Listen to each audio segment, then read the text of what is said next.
this year, we are going to begin with a journey through the Old Testament book of Judges. Like we did 2 years ago with Revelation, we've got some of these scripture journals available. They're actually right up here. If anybody wants one, you can have them. They cost us about $4. If you want to donate for them, that's fine. If you don't have the $4, that's okay too. Go ahead and take one. This is what I have for now, but we'll order more if we need more. So feel free to grab them. These are kind of neat because they've got blank pages on the right side, so you can kind of scribble notes as we're going through the series together. But we are going to, I'm going to throw something at you that you weren't prepared for. If anybody wants them, yeah, come grab them now or pass them out or whatever.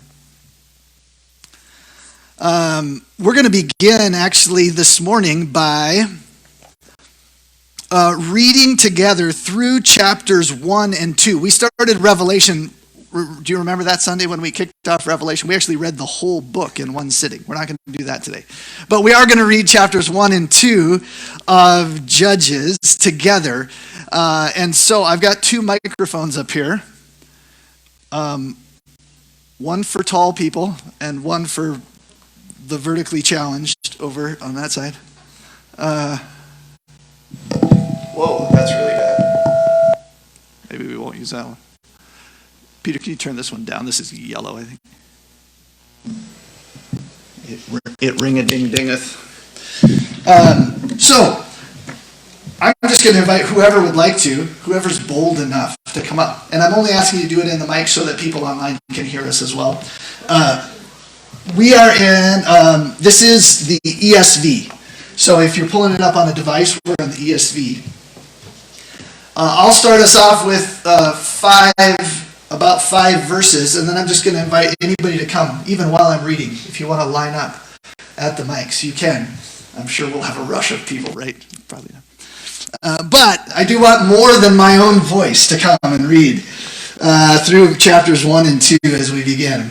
After the death of Joshua, this is Judges chapter 1, verse 1, ESV translation. After the death of Joshua, the people of Israel inquired of the Lord, "Who shall go up first for us against the Canaanites to fight against them?" The Lord said, "Judah shall go up. Behold, I have given the land into his hand." And Judah said to Simeon, his brother, "Come up with me into the territory allotted to me, that we may fight against the Canaanites. And likewise, I will go with you into the territory allotted to you." So Simeon went with him. Then Judah went up, and the Lord gave the Canaanites and the Perizzites into their hands. And they defeated 10,000 of them at Bezek. They found Adonai-Bezek at Bezek and fought against him and defeated the Canaanites and the Perizzites. Adonai-Bezek fled, but they pursued him and caught him and cut off his thumbs and his big toes. Whoops, I read 6. That's okay. Starting at verse 7, go ahead. Definitely the short mic. And Adonai-Bezek said, 70 kings with their thumbs and big toes cut off used to gather scraps under my table. As I have done, so God has repaid me. And they brought him to Jerusalem, and there he died. Now the children of Judah fought against Jerusalem and took it.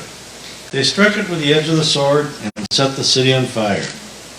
Afterward, the children of Judah went down to fight against the Canaanites, who dwelt in the mountains, in the south, in the lowland. Then Judah went against the Canaanites, who dwelt in Hebron. Now the name of Hebron was formerly Kiriath Arba. They killed Shishai, Ahiman, and Talmai.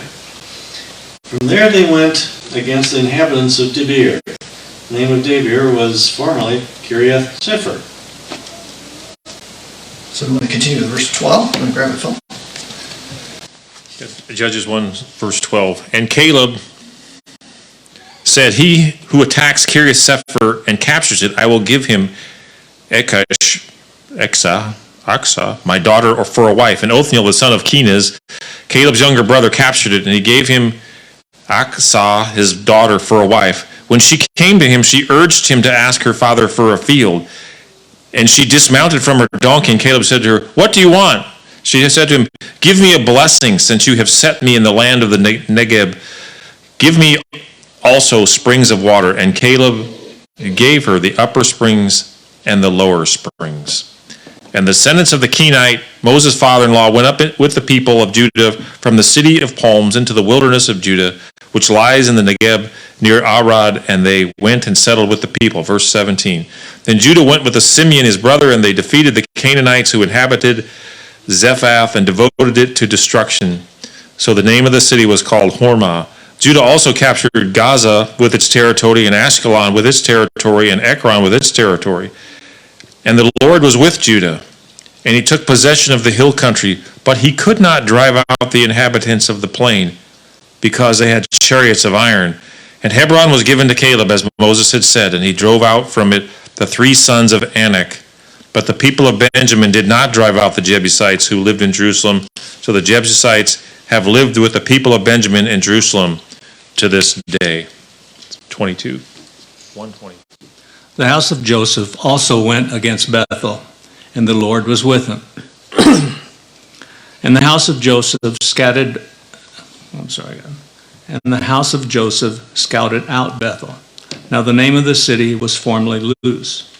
And the spies saw a man coming out of the city, and they said to him, "Please show us the way into the city, and we will deal kindly with you." And he showed them the way into the city, and they struck the city with the edge of the sword. But they let the man and all his family go.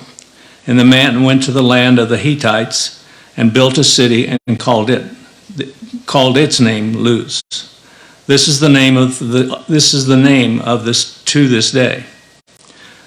Manasseh did not drive out the inhabitants of Beth Shean and the villages of Tanakh and its villages, or its inhabitants of Dor and its village, or the inhabitants of Iblim, and the villages or the inhabitants of Medigo. And the villages for the Canaanites persisted in the dwelling in that land. When Israel grew strong, they put the Canaanites to forced labor, but did not drive them out completely. And Ephraim did not drive out the Canaanites who lived in Gezer, and the Canaanites lived in Gezer among them. Zebulun did not drive out the inhabitants of Kitron or the inhabitants of Nehalol, so the Canaanites lived among them, but became subject to forced labor. Asher did not drive out the inhabitants of Akko, or the inhabitants of Sidon, or Ahalab, or Achazab, or Helba, or of Aphik, or of Rehob. So the Asherites lived among the Canaanites, the inhabitants of the lands, for they did not drive them out. Naphtali did not drive out the inhabitants of Beth Shemesh, or the inhabitants of Beth Anath, so they lived among the Canaanites, the inhabitants of the land. Nevertheless, the inhabitants of Beth Shemesh and of Beth Anath became subject to forced labor for them. The Amorites pressed the people of Dan back into the hill country, for they did not allow them to come down to the plain. The Amorites persisted in dwelling in Mount Heres, in Ahelon, and in Shalbim, but the hand of the house of Joseph rested heavily on them, and they became subject to forced labor. And the border of the Amorites ran from the ascent of Akrabim, from Selah and upward. Okay, I got to prime the pump for chapter 2. Now the angel of the Lord went up from Gilgal to Bochum, and he said, I brought you up from Egypt and brought you into the land that I swore to give your fathers. And I said, I will never break my covenant with you, and you shall make no covenant with the inhabitants of this land. You shall break down their altars. But you have not obeyed my voice. What is this you have done? So now I say, I will not drive them out before you, but they shall become thorns in your sides, and their gods shall be a snare to you. As soon as the angel of the Lord spoke these words to all the people of Israel, the people lifted up their voices and wept, and they called the name of the Lord, they called the name of the place Bochum, and they sacrificed there to the Lord. Verse 6, anybody want to read? When Joshua dismissed the people of Israel went each to his inheritance to take possession of the land. And the people served the Lord all the days of Joshua and all the days of the elders who outlived Joshua, who had seen all the great work that the Lord had done for Israel. And Joshua, the son of Nun, the servant of the Lord, died at the age of 110 years. And they buried him within the boundaries of his inheritance in Timnath-Heres in the hill country of Ephraim, north of the mountain of Gash. And all that generation also were gathered to their fathers. And there arose another generation after them, who did not know the Lord, or the work that he had done for Israel. And the people of Israel did what was evil in the sight of the Lord, and served the Baals. And they abandoned the Lord, the God of their fathers, who had brought them out of the land of Egypt. They went after the other gods, from among the gods of the peoples who were around them, and bowed down to them, and they provoked the Lord to anger. They abandoned the Lord and served the Baals and the Ashtaroth. So the anger of the Lord was kindled against Israel, and he gave them over to plunderers, who plundered them.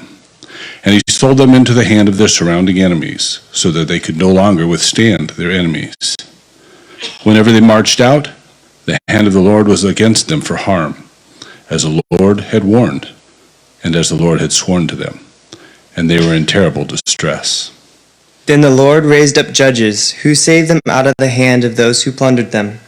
Yet they did not listen to their judges, for they warred after other gods and bowed down to them. They soon turned aside from the way in which their fathers had walked, who had obeyed the commandments of the Lord. They did not do so. Whenever the Lord raised up judges for them, the Lord was with the judge, and he saved them from the hand of their enemies all the days of the judge. For the Lord was moved to pity them by their groaning because of those who afflicted and oppressed them. But whenever the judge died, they turned back and were more corrupt than their fathers, going after other gods, serving them, bowing down to them. They did not drop any of their practices or their stubborn ways. So the anger of the Lord was kindled against Israel, and he said, "Because this people have transgressed my covenant that I commanded their fathers, I have not obeyed my voice. I will no longer drive out before them any nations that Joshua left when he died, in order to test Israel by them, whether they will take care to walk in the way of the Lord as their fathers did, or not." So the Lord left those nations, not driving them out quickly, and he did not give them into the hand of Joshua. Really, I just did that because I didn't want to have to pronounce all those names. So I let you guys do it for me. It was super helpful. Thank you very much. No, just kidding.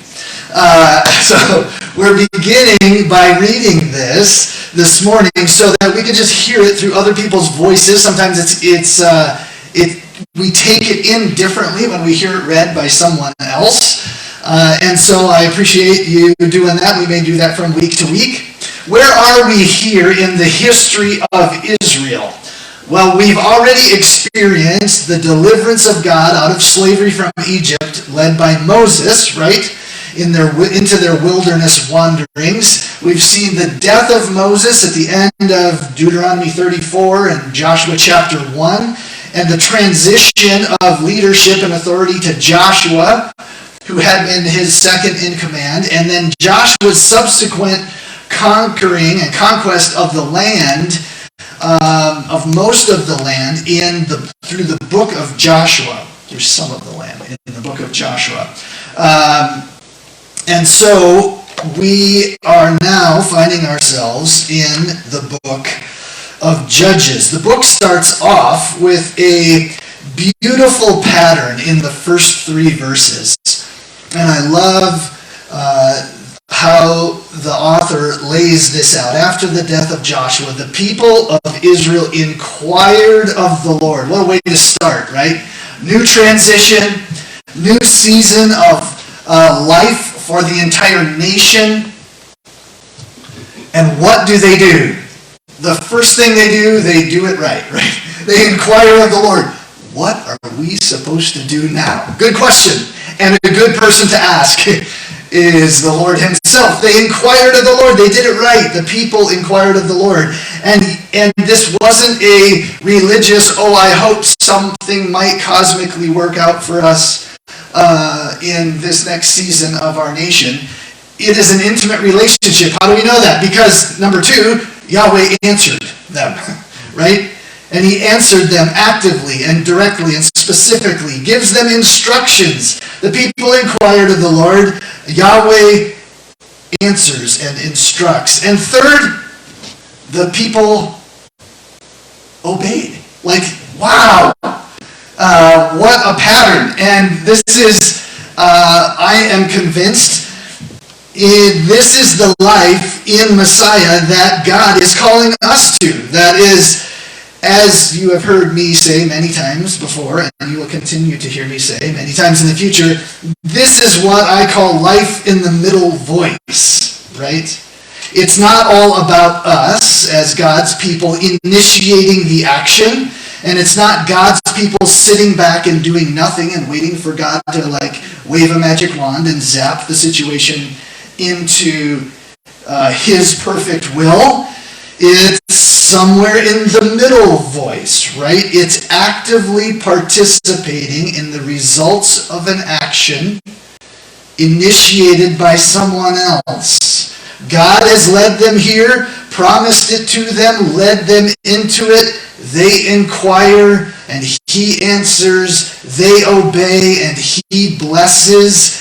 This is the kingdom call and the kingdom pattern for each of us. And it could be the pattern for the rest of the book of Judges. Wouldn't Judges have been a very different book had that pattern continued? However, as we see quickly and sadly, another pattern emerges. But first we see great success through the leadership, through the obedience, simple obedience of the tribe of Judah. They inquired of the Lord and said, who should we send up? How do we conquer this nation? You're telling us to drive these people out. How do we do this? And he says, send Judah first. You might remember some old hymns along those lines, right? Send Judah first. What does Judah mean? Praise. Yeah, this is a demonstration that praise of the one true God should precede every battle that you encounter. Send Judah first. And they obeyed. We see great... What's that? Already the pattern they had when they were organizing as a mobile party, traveling around, and they had a certain way they had to encamp. It wasn't always Judah went out first, was it? I don't know if it was always. There are a couple of instances where he specifically tells them to do that. I'm not sure if it was always, but it could well have been. Yeah. So we see great success through Judah's just simple obedience. God says, do it this way. He said, okay, who wants to go with me? I'm in. Who wants to go with me? However, in verse 19, we see the first but. Right? We see this long list of great success through the hand of Judah in his obedience. But he could not drive out the inhabitants of the plain. Verse 19, that's verse 19 of chapter 1. They had opened well by inquiring of the Lord as to how to rout out the Canaanites. But it seems noteworthy to me in this section, as they continue their efforts, there's no further mention here of asking God for wisdom or insight or supernatural strategy.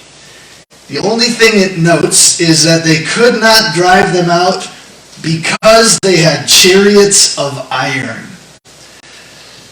Perhaps Judah had grown arrogant through their supernatural victories up to that point, not unlike Joshua's own failure at Ai. Remember that?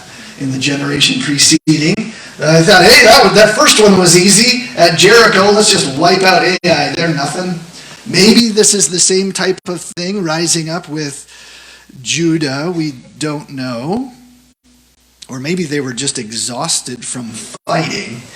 But whatever the reason, they didn't seem to bother to inquire of the Lord, hey God, they've got really big iron chariots. How do you propose we conquer this? There's no question here.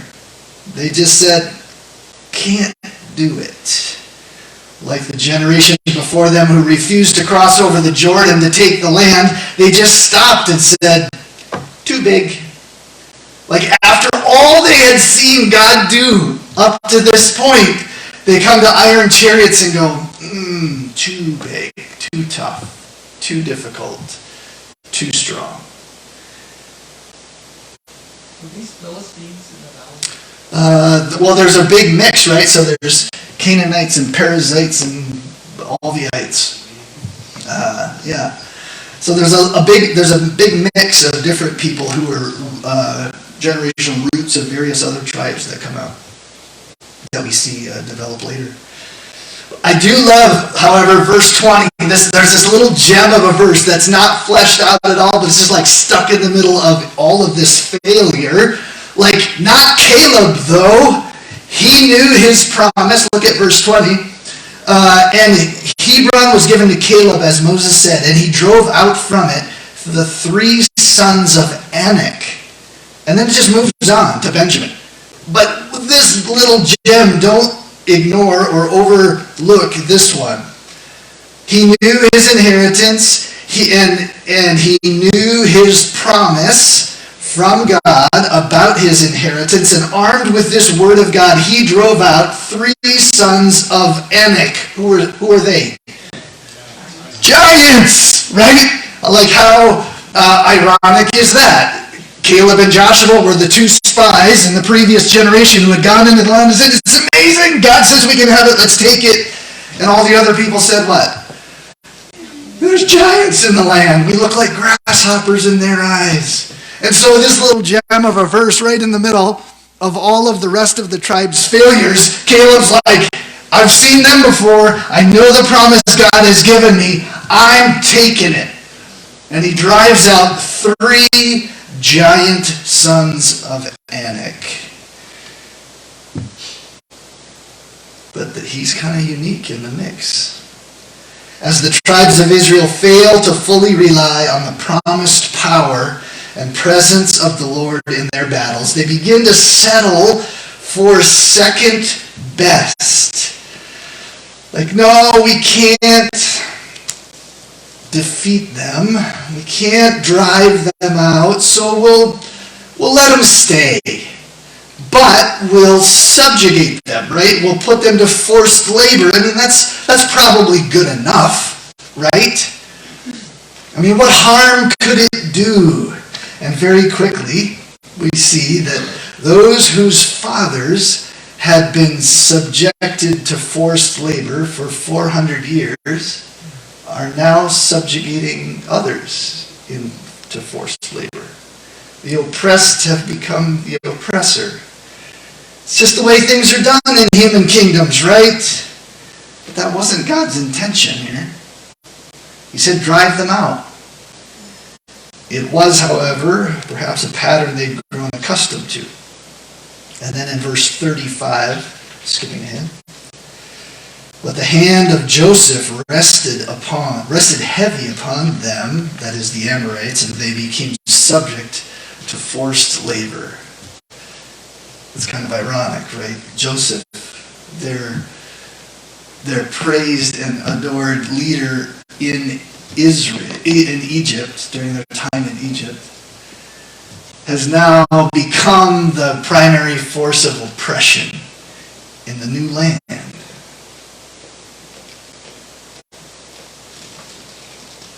Chapter 2 begins in a strange way. Did anybody notice it? Leaves the reader sometimes taken a little aback and scratching our heads for a couple of reasons. First, we see the introduction of this character, the angel of the Lord. Who is this angel of the Lord? Well, we've got, do you remember way back into our Revelation series a couple of years ago? The angel means what? It just means messenger. And sometimes it means a human messenger delivering God's message. Sometimes it means an angelic, a heavenly being who is delivering the message of God. And sometimes we encounter it. This is an appearance of God himself delivering his own message. And so we're kind of left with the question, who is this guy?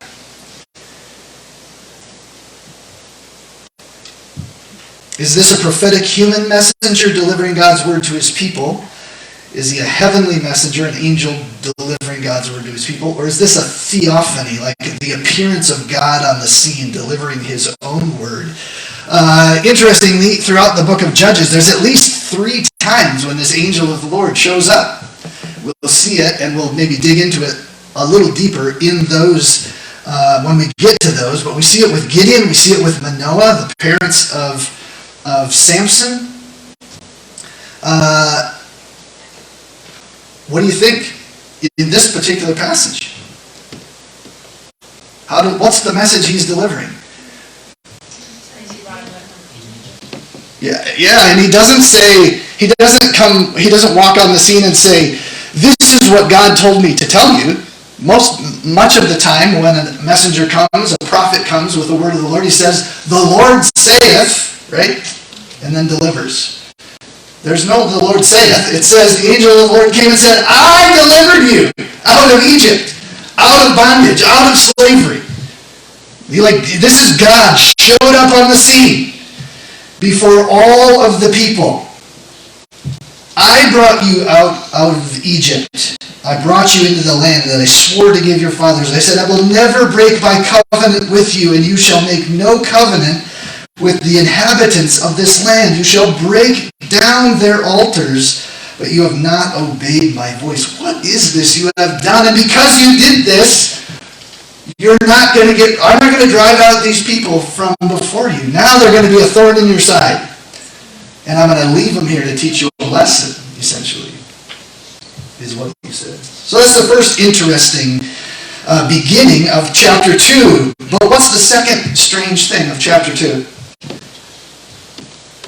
Anyone pick up on it? Oh, after Joshua dies, their children are not taught anything about what God did for Israel. Yeah, that's for sure. Yeah, the generation that rises up, we'll get to that. Does anybody notice Joshua has died twice? Anybody notice that? Chapter 1, verse 1 starts how? After the death of Joshua. Did anybody pick up? Joshua is back in chapter 2. Right? When Joshua dismissed the people, this is verse 6. The people of Israel went each to his inheritance to take possession of the land, and the people served the Lord all the days of Joshua, all the days of the elders who outlived Joshua, and who had seen all of the great work of the Lord that he had done for Israel. And Joshua, the son of Nun, the servant of the Lord, died at the age of 110 years old for the second death in chapter 2, right? He dies in verse 1 of chapter 1. He dies again in chapter 2. This is strange. It should strike you as strange.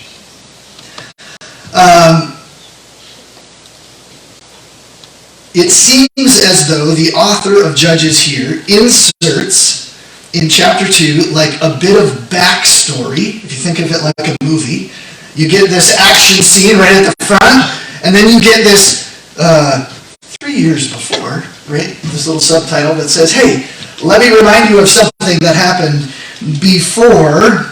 The author inserts a little bit of backstory to help the reader understand the situation more clearly. It's like he begins chapter 2 with, "Hey, now you have to understand the angel of the Lord had gone up previously from Gilgal to Bochum and had made it very clear to them. He set forth his covenant with them and assured them he would never break it, and so they shouldn't make covenants with anybody else either.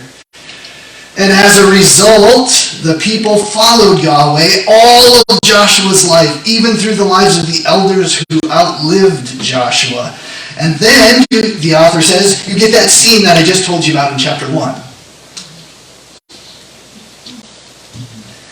And then, chapter 2, verses 1 through 9, I think. This is one person's take on how chapters 1 and 2 go. You might get 12 different theologians that tell us the different things. But I think this is probably a reasonable explanation. I think chapter 2, verses 1 to 9, is a parenthetical explanation of the underlying spiritual reality behind these historic events that are unfolding.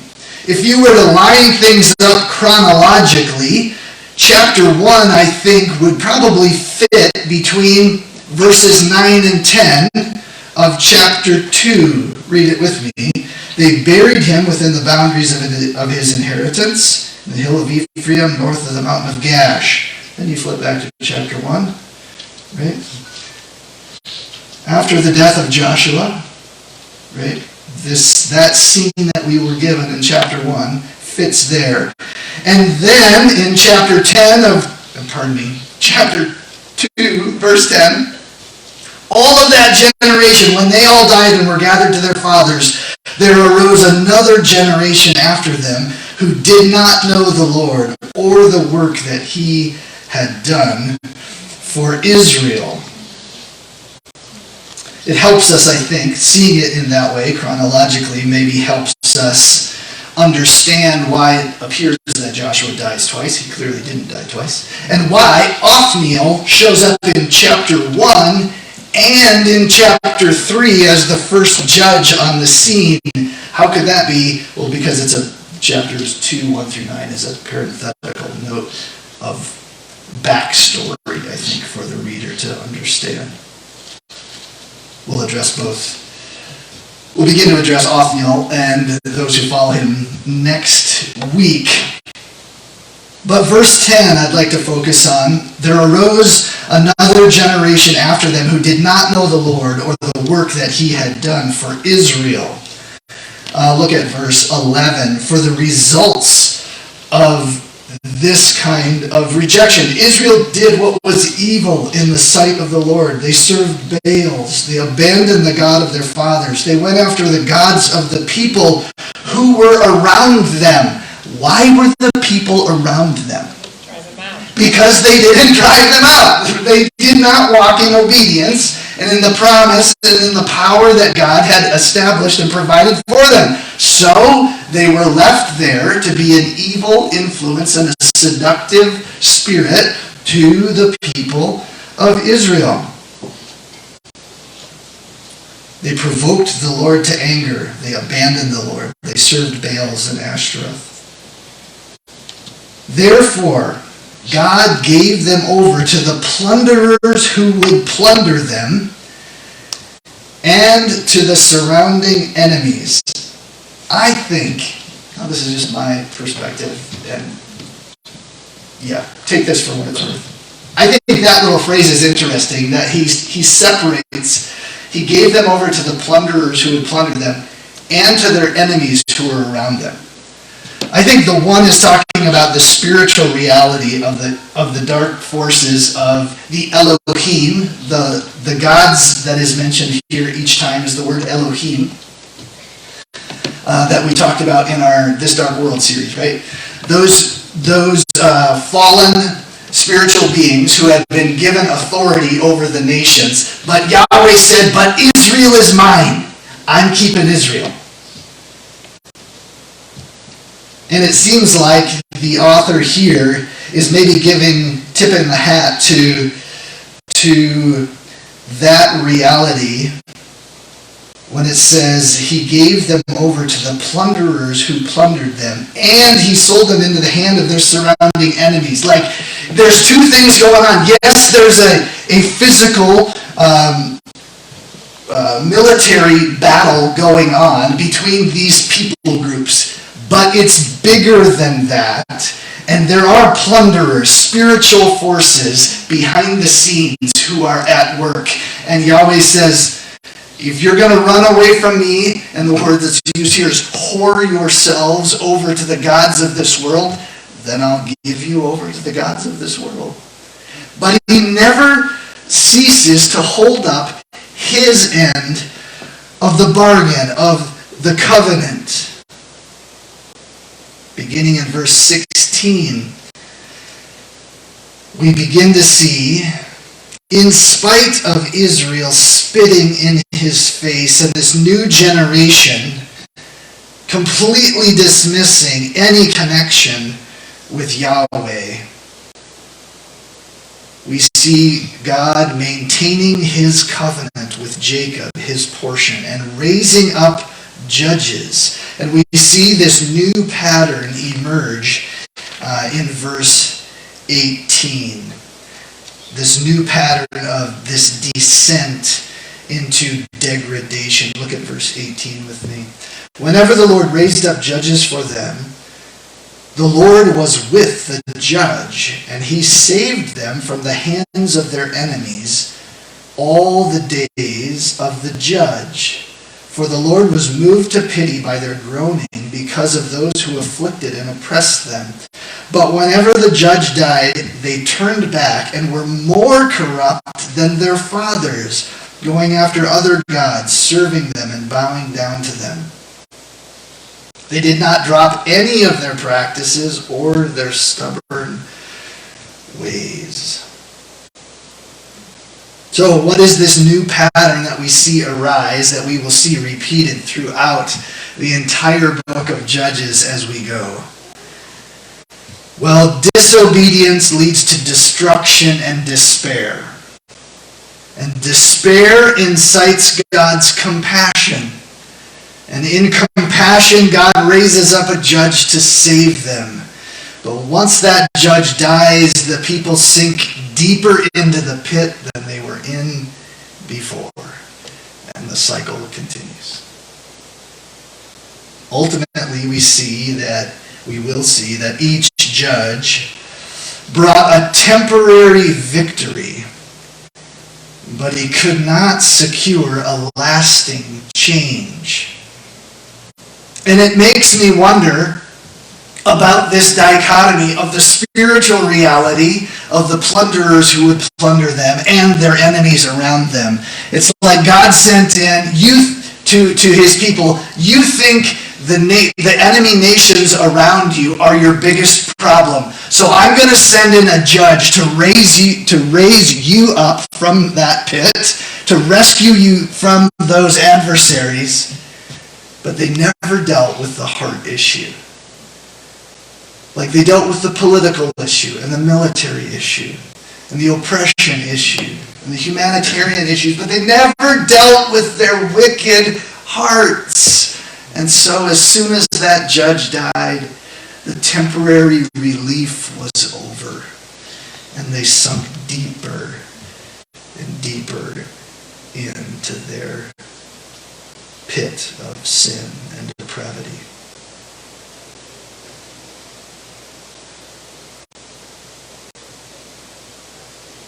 After a brief respite, their end was worse than their beginnings. Theologians call this the progressive Canaanization of Israel.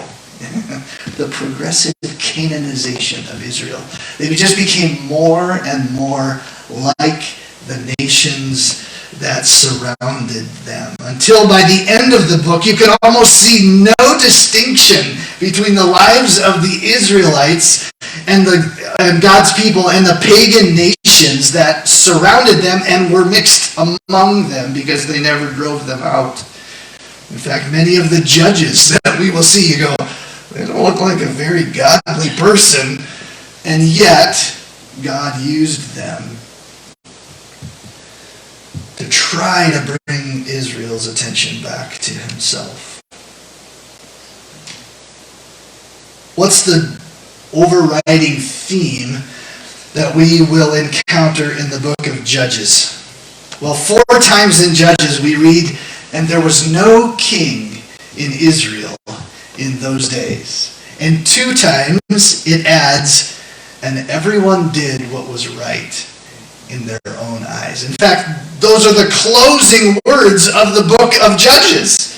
Talk about a downer, right? This is not a comedy. There's no I'm sorry, Peter, there's no happy ending at the end of Judges. Right? But it's just everybody did what was right in their own eyes. There's no king. Nobody's in charge. Reminds me of my favorite movie, The Lion King, right? When Scar comes in and announces, we're going to kill the king, all the hyenas go, yay! La, la, la, la, no king! He's like, you idiots. There's going to be a king. And he said, and they're like, well, you just said we're going to kill the king. He's like, yeah, but I'm going to be the king. So, right? Keep this in mind. When Satan tempts you to break all fetters and live life free with no rule and no authority over you, there's still a king. And it ain't you. Right? There's a dark force behind this spirit of rebellion and disobedience. And it is the spirit of Satan and the Antichrist at work in and through these cultures around us and within our own hearts that just seeks to pull us in to what we think is ultimate freedom and anarchy, right? How many years ago that was, and that's what's going on right now. Right. Satan's spiritual forces, and it's like, oh my gosh, thousands of years. I mean, and look at how God's mercy, He kept trying and trying to work with them and help them, and yet they, and all these evil forces were around, and I just think of today too. It's crazy. I mean, think how many years ago that was. Yeah, it is. Is it not? Like, this is timely, I think, for us. Like, this is a mirror of us and our society and the culture around us. And so, that's a perfect transition. Thank you very much. I appreciate that. So as we're wrapping up, that's the question, right? Like, what is the applications that we are looking into throughout this book of Judges as we walk through it together? First question, there's at least 3 that come to mind, could be many more. My first caution before I get into these. I would caution us not to read through the book of Judges and go, yeah, isn't that just like all those people out there?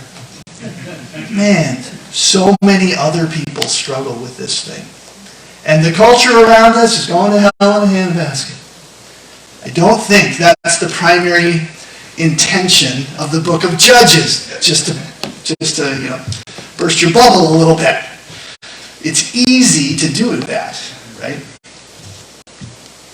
I think at least 3 questions come to the surface as we wrap up this morning in this little introduction. Do you recognize areas in your own heart and life where you see this destructive pattern arise? Failure and despair, compassion and rescue by God, temporary relief, but no lasting change. That's the pattern we see through Judges. Failure and despair, compassion and rescue, temporary relief, but no lasting change. Rinse and repeat. Right? For 21 chapters. Do you recognize areas in your own heart and life where this pattern emerges? Question number 2. Where in your life have you settled for second best? Remember, the Israelites were given an instruction. And Judah at first takes God up on his promise and says, okay, I'll lay hold of this promise of your presence and your power going forward to drive out every evil influence in the territory that you have allotted to me. But they settled for second best and went, well, I couldn't really drive them out. They had big iron chariots, so I'll just let them dwell among us. Like, I won't really hang out with them, but they'll just be around, right? Are there areas in your life that you can identify where you've settled for second best, where you recognize, God told me to get rid of this thing. I know that the Spirit is leading me to do away with this thing, but everybody's doing it. Right? And so we just sort of let it in, let it stay, let it fester. Are there areas in your life where you've settled for second best and not for God's design? And number 3, what would it take in your life to flip the script back to chapter 1? Away from this pattern of failure, despair, compassion and rescue, temporary relief, but no lasting change. And flip the script back to the pattern, the intended pattern of chapter 1 of inquire of the Lord, receive an answer, respond in obedience, and walk in his blessing.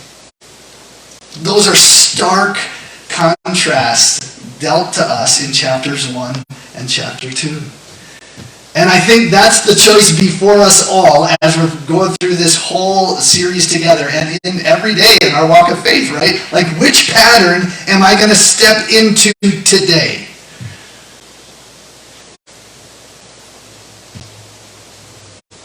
And it's my prayer that as we proceed through, we will see a number of things in the book of Judges. That it really is true that God uses regular, ordinary people. And some pretty messed up people. Thank goodness.